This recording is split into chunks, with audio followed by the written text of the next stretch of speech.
And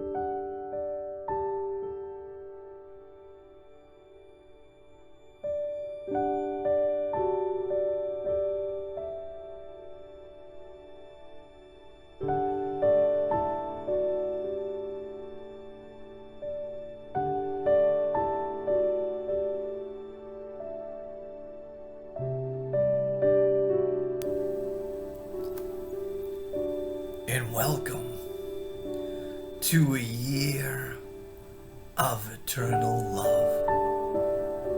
Acim workbook for students. Lesson 71. Only God's plan for salvation will work. You may not realize that the ego has set up a plan for salvation in opposition to God's. It is this plan in which you believe. Since it is the opposite of God's, you also believe that to accept God's plan of the ego's is to be damned. This sounds preposterous, of course. Yet after we have considered just what the ego's plan is, perhaps you will realize that however preposterous it may be, you do believe in it. The ego's plan for salvation centers around holding grievances. It maintains that if someone else spoke or acted differently, if some external circumstance or event has changed, you would be saved. Thus, the source of salvation is constantly perceived as outside yourself.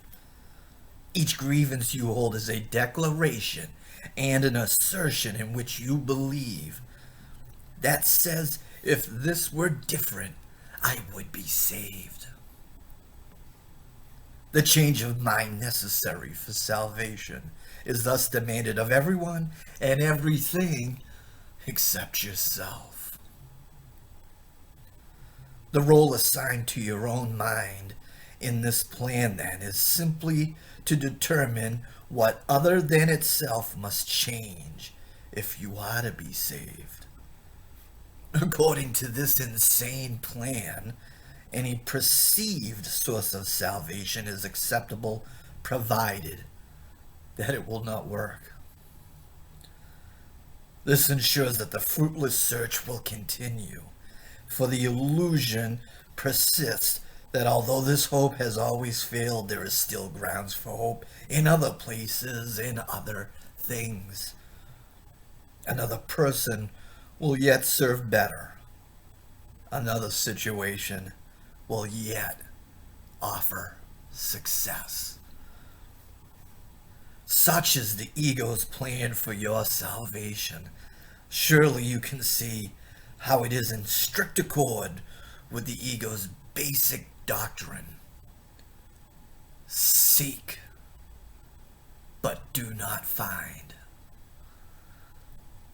For what could more surely guarantee that you will not find salvation than to channelize all your efforts into searching for where it is not?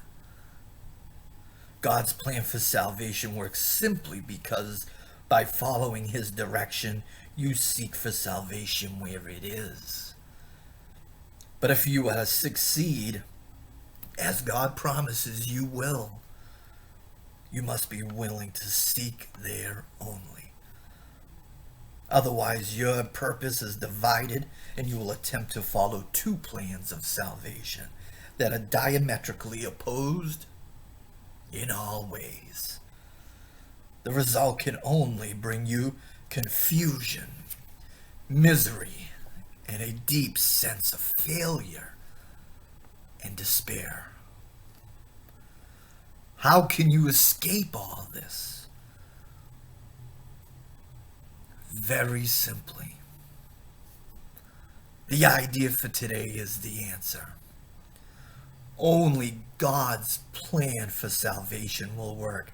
There can be no real conflict about this. because there is no possible alternative to God's plan that will save you. His is the only plan that is certain in its outcome. His is the only plan that must succeed. Let us practice recognizing the certainty today. And let us rejoice that there is an answer to what seems to be a conflict with no resolution possible. All things are possible with God. Salvation must be yours because of his plan, which cannot fail. Begin the 2 longer practice periods for today by thinking about today's idea and realizing that it contains 2 parts, each making equal contribution to the whole. God's plan for your salvation will work, and other plans will not. Do not allow yourself to become depressed or angry at the second part. It is inherent in the first. And in the first is your full release from your own insane attempts and mad proposals to free yourself. They have led to depression and anger. But God's plan will succeed. It will lead to release and joy. Remembering this, let us devote the remainder of the extended practice periods to asking God to reveal his plan to us. Ask him very sporadically, what would you have me do? Where would you have me go?